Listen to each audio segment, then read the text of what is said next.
So our next speaker is Myriam Lemelin, who will be presenting investigating water ice detections in lunar permanently shadowed regions using the Kaguya spectral profiler data. And All right. Look good. Thank you. Still looking good. Thank you. All right, so I'm excited to present some preliminary results today, looking at potential water ice detection in PSRs using the Kaguya spectral profiler data. So it's work that's been conducted at the University of Sherbrooke and the University of Hawaii.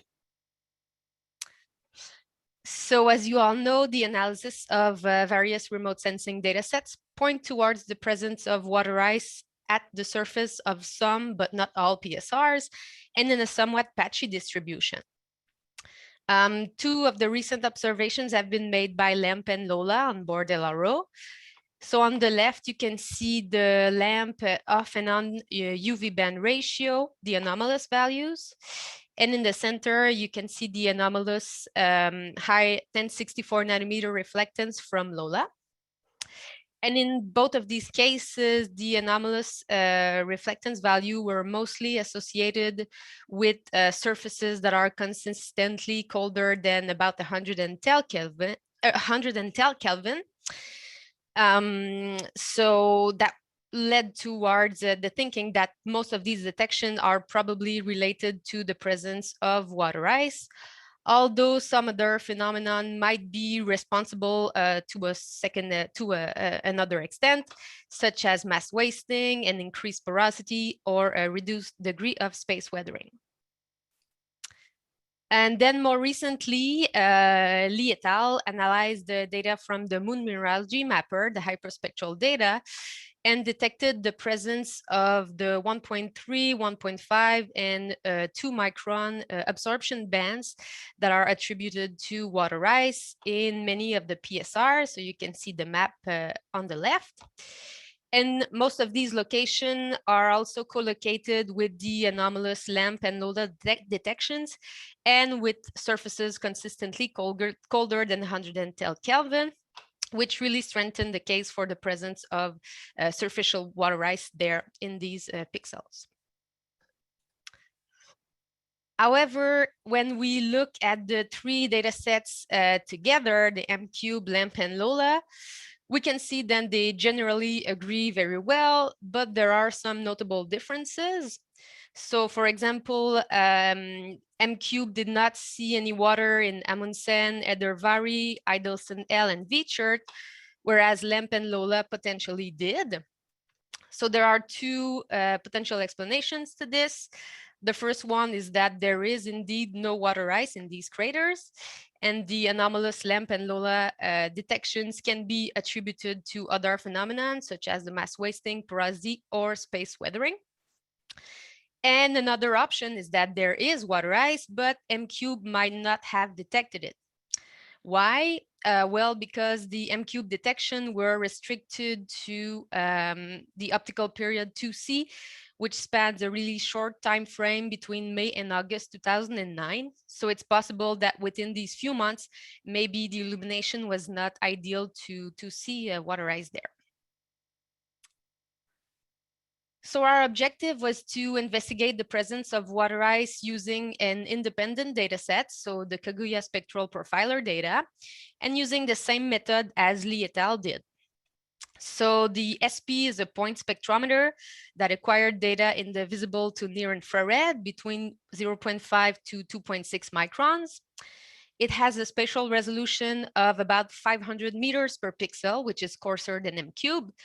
But it acquired data during approximately 2 years between 2007 and 2009, which resulted in over 7,000 orbits of data and millions of polar acquisitions to look at. So for each orbit of data, we extracted the measurements that are located poleward of 65 degrees in latitude.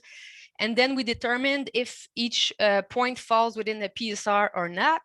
If it fell within a PSR, then we calculated the true reflectance as Lee et al. Did. So we accounted for the fact that the reflectance has bounced off from the crater wall, and we removed that contribution to the reflectance to really highlight the spectra that's inherent from the PSR itself. Then we removed the continuum around the absorption bands at 1.3 and 1.5 microns.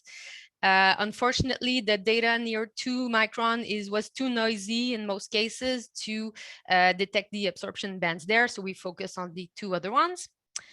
And then we calculated the spectral angle and the correlation between each SP spectrum and the spectrum of pure water ice. So here you can see the preliminary results for the first 1,000 of orbits that we looked at. On the left, you can see the histogram of the spectral angle versus the normalized frequency for the sunlit pixels in black versus the PSR pixels in blue. So if we assume that the sunlit pixels are too warm to host water ice, it appears valid to assume that pixels with a spectral angle shallower than 30 degrees might host ice. And we can see somewhat the local mode here happening in the PSR pixels at spectral angle shallower than 30 degrees, which in fact is the same cutoff that was used by M-Cube to determine if there's potentially ice or not. So that's a good point there. Then on the right, you can see the histogram for only the PSR pixels, but broken into different spectral angle. So the blue solid line represents the PSR pixels with a spectral angle that's greater than 30 degrees. And their correlation is mostly negative or very weak. So it makes sense to assume that there's most likely no water ice there. But if we look at the pixels with spectral angle shallower than 30 degrees, then we can see this somewhat bimodal distribution with correlation that's really high, around 0.9, and another peak at around 0.6.